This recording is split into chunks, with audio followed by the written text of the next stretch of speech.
All right, Will, as our resident expert on mobile gadgets, what do you think of the iPhone, buddy?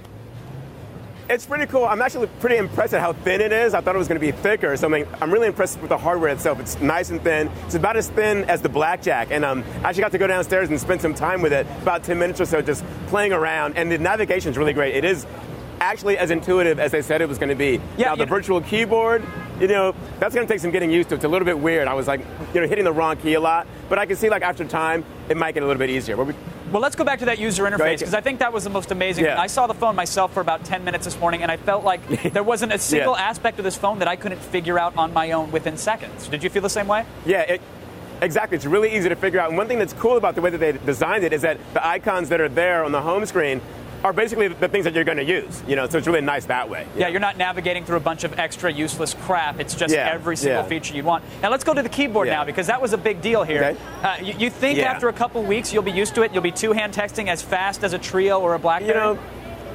I don't think so, because I found that, like, a lot of the times, the soft keyboard, I kept hitting the wrong key, but it does have sort of this predictive text technology, and it's going to sort of learn along with you. So I think that it will get better. I don't think that it's going to be faster than something that has an actual hard QWERTY keyboard. Sure. But only time will tell, I guess. As we spend more time with it, we'll be able to tell. But there are some issues though with it, as far as like the lack of 3G is kind of weird, because it has this super robust web browser, and you want to have a really high-speed internet connection. So, that seems kind of strange. Sure. Now, Steve Jobs has said, well, they give you edge support for when you don't have Wi-Fi, and then you have Wi-Fi for when it's around, so there's a slow and a high-speed option. Are you buying that explanation, or do you think this phone really needs 3G to be worth it?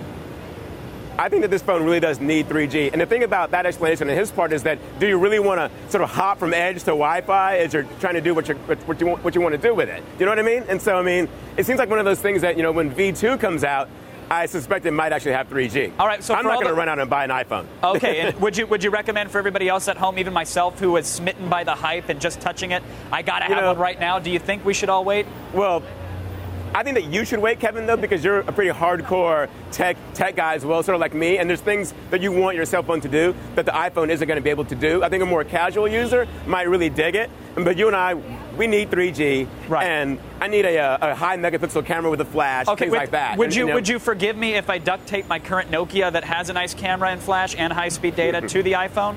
Oh, Kevin, you can't sell out our boys at Nokia. No, I love their phones, but I do love the iPhone as well, and I love you for checking in with us, Will.